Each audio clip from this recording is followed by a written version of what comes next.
Buenos días, queridos estudiantes. En esta oportunidad vamos a hablar de la economía de La Plata, las haciendas y su impacto socioeconómico en el Estado neocolonial y el contexto internacional. Este tema es abordado en quinto de secundaria. La economía de La Plata en el Estado neocolonial lo vamos a dilucidar en dos periodos, es decir, lo vamos a dividir en dos periodos para mayor comprensión.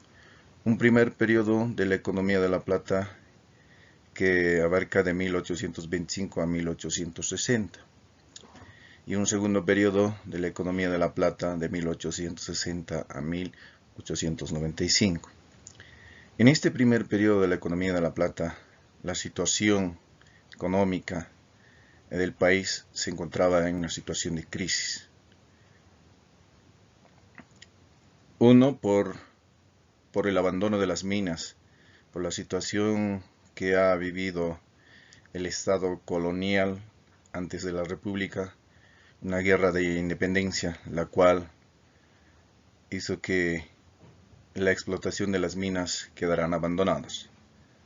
Otro aspecto, en este periodo se establece una economía proteccionista por parte de los gobernantes, ¿ya? Que establece una economía que protege lo nuestro, que protege la producción nacional, ya que impide un comercio con el exterior, ya. Entonces esa situación hace que en este primer periodo la situación esté en una situación de crisis. Un segundo periodo de la economía de La Plata de 1860 a 1895 es el periodo en el cual la economía de La Plata tiene mayor desarrollo. Hay un auge, ya, un desarrollo, una producción de La Plata mucho más superior que la época colonial. Los factores que influyen para esto, la abolición del monopolio estatal, ya, lo que es lo que conlleva la consolidación del libre comercio, el libre cambio, la exportación, el, da la oportunidad a que empresarios extranjeros puedan invertir su capital en el país. Ya, eso es un periodo de mayor desarrollo o de producción de la plata en el estado neocolonial. Veamos el primer periodo de la economía de la plata. Eh, la minería de la plata en crisis. Como ya hemos mencionado, se encontraba en una situación de crisis. Uno, miles de minas y cientos de ingenios en estado de abandono. La situación de las minas, de los socavones, los ingenios estaban totalmente abandonados, muchos de ellos inundados, ya, eh, justamente por la guerra de la independencia. Otro aspecto, no contar con personal nacional capacitado. Posterior a la guerra de la independencia, una vez que se va a instaurar la república en el año 1825, todos los extranjeros son expulsados, ¿no? Entre ellos eh, profesionales mineros que trabajaban, ¿no? Que conocían del rubro, la explotación de lo que es la minería. Entonces, eh, esa situación afecta, ¿no? Los indígenas que quedaron prácticamente no conocían el trabajo especializado de las minas. Entonces, por eso nos menciona no contar con un personal nacional capacitado. Falta de mano de obra. Por supuesto, otro de los factores que influyó al, a la crisis de la producción de la economía de La Plata fue la falta de mano de obra, que por los sucesos que vivió el país, por la guerra de la independencia, prácticamente quedó diezmado, ¿no? La población también eh, los pueblos indígenas y los negros esclavos huyeron, se refugiaron en otros contextos más adecuados a su hábitat, los lugares tropicales, como es el caso de los yungas y otras regiones. Entonces, escaseó la mano de obra para la explotación. Otro aspecto, el gobierno de Mariscal Antonio José de Sucre restituyó el tributo indígena, sin antes mencionar que durante el gobierno de Simón Bolívar se había abolido lo que es el tributo indígena. Se eliminó el tributo indígena, pero el gobierno de Antonio José de Sucre se restituye de nuevo este tributo indígena, que va a llevar prácticamente el indígena en sus espaldas la responsabilidad de esta situación crítica, ¿no? El aporte que realizaba a través del tributo indígena, justamente los indígenas,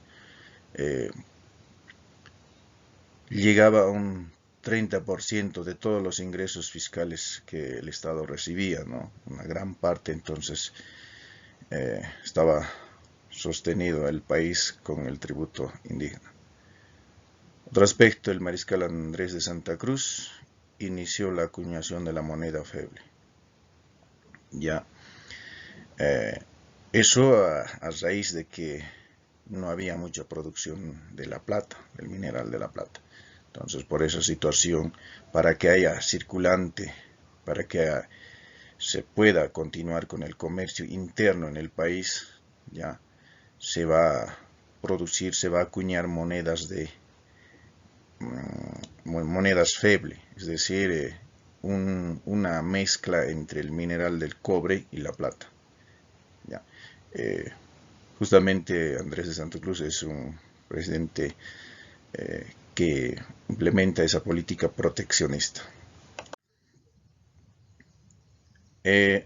Otro de los efectos que va a provocar la crisis y la falta de producción del mineral de la plata es en los productores de coca, de los yungas. La plata era la principal exportación de Bolivia. Al bajar su producción produjo un déficit comercial. La producción de la hoja de coca se vio afectada por la baja demanda de los centros mineros. Como conocemos la historia de nuestros pueblos desde tiempos muy remotos, los pueblos indígenas siempre han utilizado lo que es para sus trabajos físicos, trabajos cotidianos. Siempre han utilizado lo que es la hoja de coca como una forma de fortalecer y poder lograr ese trabajo físico, ¿no?, que ellos realizaban a través del acullico. Entonces, al no haber producción, al no haber explotación de los diferentes centros mineros, entonces la demanda baja, es decir, no hay quien consuma la hoja de coca. Por esa situación se ve afectado también este sector productor de la hoja de coca. Por otra parte, a la falta de producción del mineral de plata se ven afectados también los países vecinos como Argentina, Chile, Perú. La plata generaba un circuito comercial entre el sur boliviano y el norte argentino, así como con el norte chileno y sur peruano, que llegaron a tener una gran actividad gracias a las monedas de la plata acuñadas en Potosí. Ya, entonces, al no explotarse los diferentes yacimientos de plata, entonces quedaron afectados también estos países vecinos. Eso es en la primera parte, en el primer periodo republicano, ya, de la economía de la plata en crisis. En esta segunda parte, en el segundo periodo, que abarca desde 1860 a 1895, una época de liberalismo económico, van a surgir personajes muy importantes, empresarios mineros. Entre ellos tenemos José Avelino Aramayo, ya con su compañía la Sociedad del Real Socavón. También Aniceto Arce, la compañía de Huanchaca. Esta compañía es la más importante y la más grande de esa época. Gregorio Pacheco, con la compañía Guadalupe Enoploc. Ya. Estos personajes son conocidos como patriarcas de la plata. Ya. Lograron un mayor desarrollo de producción del mineral de la plata, inclusive mucho más que en la época colonial. Con el auge de la plata se modernizaron los diferentes socavones, los ingenios, inclusive el país, ¿no? Con la introducción de los ferrocarriles, ya con la construcción de diferentes ferrocarriles que conectaban diferentes centros mineros con ciudades, como ser Oruro, La Paz, Antofagasta, ¿no? El litoral boliviano. ¿En qué consistió la modernización de los socavones? Se introdujeron las primeras máquinas de vapor, ¿ya? Se introdujeron bombas de agua. Sabemos muy bien que estaban inundados los socavones, las minas, entonces requerían de maquinarias para poder subsanar ese problema. Se mejoró el transporte de minerales dentro de las minas con rieles y tracción de sangre, es decir, interior mina, interior socavón, se introduce, ¿no? Lo que es las rieles para poder sacar los minerales hacia la parte exterior con la fuerza de los hombres, es decir, de los mineros. Tendrían que empujar, ¿no? Otro aspecto que influye para el auge del mineral de la plata es la suspensión del monopolio estatal impuesta por el Estado. Es decir, hasta ese entonces, durante el primer periodo, toda la producción del mineral de plata o cualquier otro tipo de producción se lo hacía netamente, exclusivamente en el Estado. No se podía exportar, tampoco se podía importar. Había un monopolio estatal, es decir, el Estado es quien impedía que la producción se pueda exportar o que ingresen también capitales extranjeros al país. Entonces, esa fue la situación que impidió también el mayor desarrollo económico en el primer periodo. Otro aspecto, activación de la minería en un inicio con capitales comerciales y agrícolas y luego con capitales extranjeros, mayormente chilenos. A partir de 1860, por supuesto, se va a activar la economía de la plata en una primera instancia con capitales comerciales y agrícolas netamente nacionales. Ya más adelante se va a introducir capitales extranjeros, en su mayoría capitales chilenos. Por otra parte, el tendido de ferrocarril Antofagasta, Uyuni y otros centros mineros, ¿ya? Que va a favorecer el desarrollo, por supuesto, de nuestro país. La producción de minerales de la década de los 70 y 80 superó la producción lograda durante la colonia. Como ya les mencionaba, en la década de 1870 y 1880 la producción fue tan grande que superó la mayor producción de la época colonial. La decadencia. En la década de los años de 1890, la explotación de la minería decae por la caída de los precios de la plata. Es decir, a nivel mundial, los precios de los minerales de la plata va decayendo. Otro aspecto, expansión de su producción a nivel mundial. Es decir, la producción no solamente va a ser ya en estas regiones, sino también se va a extender a otras regiones. En otros contextos geográficos van a empezar a descubrir los yacimientos argentíferos, es decir, yacimientos de mineral de la plata. Entonces, eso conlleva una competencia en la producción, ¿no? En el caso nuestro, entonces, por esa situación, también van bajando los precios de los minerales. De todo aquello tenemos como consecuencia inicio de un proceso de proletarización de la mano de obra minera de origen fundamentalmente agrario. Es decir, aquí con la explotación de los minerales de la plata se va a generar lo que es el proletariado. En este caso, un patrón que son los empresarios mineros y un obrero que es el proletariado que va a estar al servicio de ese patrón que son los mineros, mayoría de ellos que migraron de las áreas rurales, ¿no? Que eran trabajadores agrarios. Entonces se da esa situación. Empieza entonces a originarse en el país un proletariado y un patronato. Eso es en lo que es la economía de la plata. A continuación vamos a hablar de lo que es la economía de las haciendas. Las haciendas, otro de los aspectos o factores que incidieron en la economía posterior a la fundación de la República. La historia agraria del siglo XIX es la historia de la agresión paulatina y sistemática del Estado boliviano contra la propiedad comunal de la tierra. Casi una gran mayoría de los gobernantes, casi en su totalidad, siempre estuvieron ensañados con la propiedad comunal, es decir, con la propiedad de los pueblos indígenas.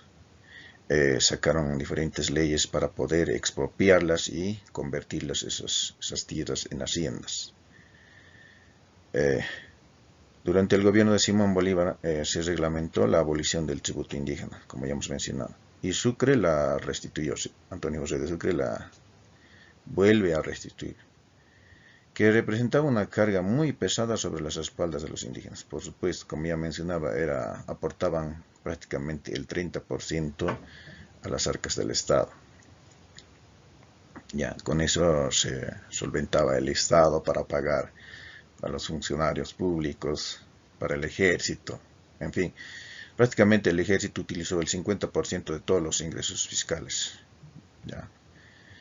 Por otra parte, el gobierno de José Vallivian en 1841 y 1847, ya ese es el periodo que dura su gobierno, desconoció la propiedad común de las tierras. Desconoce, para él no existe la propiedad del común. La propiedad debe ser individual, ¿no? Según su ideología. Entonces desconoce la propiedad común de las tierras.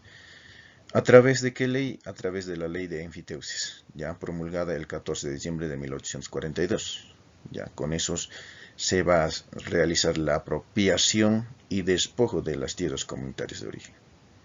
Ya. Y a los indígenas los convierte en simples poseedores de la tierra, en usufructo, es decir, que lo están utilizando simplemente para poder producir, pero no son dueños. Y por esa producción, por utilizar esas tierras para producir y sustentar así su alimentación, tienen que pagar tributos, ya, los diferentes tributos, en el tributo indígena. Otro de los gobiernos que arremete contra las tierras comunitarias de origen es el gobierno de Mariano Melgarejo, la tiranía de Melgarejo, ya, que gobierna de 1864 a 1871.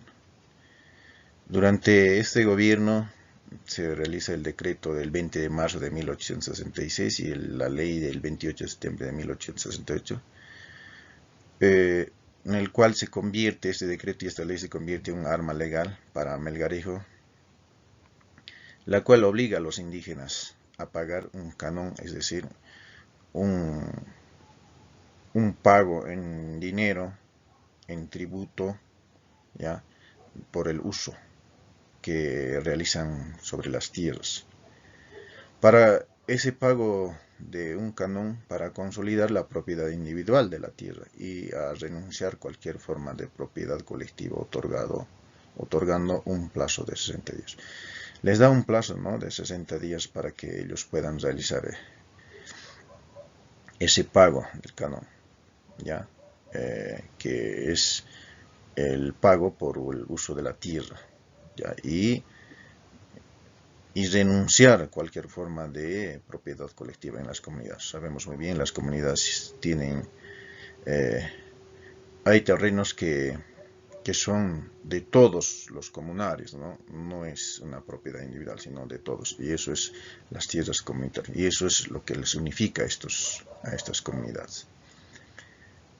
Muchos de ellos, al desconocer esta situación, ya de estas leyes, de este decreto, prácticamente no lo realizan y el gobierno arremete contra ellos, es decir, les va expropiando las tierras, les va quitando las tierras para que posteriormente se subasten, y el Estado se va a apropiar de esas tierras y van a subastar esas tierras a los mejores postores, en este caso empresarios mineros, criollos, mestizos, adinerados que van a comprar esas propiedades.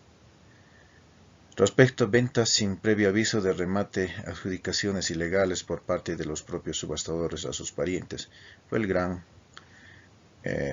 primera expoliación de tierras comunales transformando en haciendas, es decir, la expropiación masiva de tierras comunales para convertir posteriormente en las haciendas. Y con ello la desestructuración de la organización comunal, es decir, la destrucción de la forma de organización comunal, ¿ya? Por un sistema de hacendados, es decir, cambia, ¿no? Las tierras comunales, todas sus costumbres, tradiciones, las cuales sus formas de sembrar, las tradicionalidades y otros, es destruido.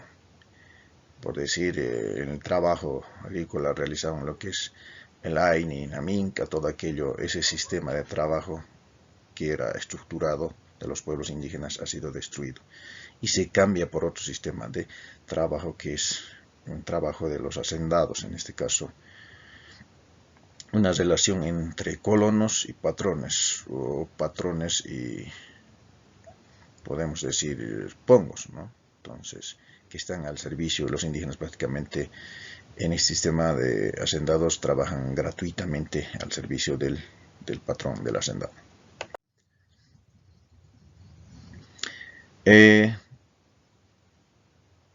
Los empresarios mineros, en este caso Aniceto Arce y Gregorio Pacheco, también fueron los grandes promotores, es decir, que promovieron para la destrucción de las tierras comunales y la consolidación de las haciendas, la expansión de las haciendas a nivel nacional, ¿ya? Y ellos mismos se convirtieron en grandes terratenientes, con haciendas por doquier. Por otra parte, el presidente Tomás Frías promulga la ley de exvinculación del 5 de octubre de 1874, con la que desconocía la existencia de las comunidades y reconoció la propiedad individual. Con esta ley se crearon las grandes haciendas en el latifundio. Entonces, hasta el momento tenemos 3 leyes, ¿no? Durante 3 diferentes gobiernos que han implementado en contra de las tierras comunales para expropiarlos y convertir posteriormente estas tierras comunales en haciendas. De la misma, las tierras bajas se sometieron a pueblos indígenas en una modalidad de servidumbre, convirtiendo a estos indígenas prácticamente en esclavos, ¿no? Les obligaban a trabajar.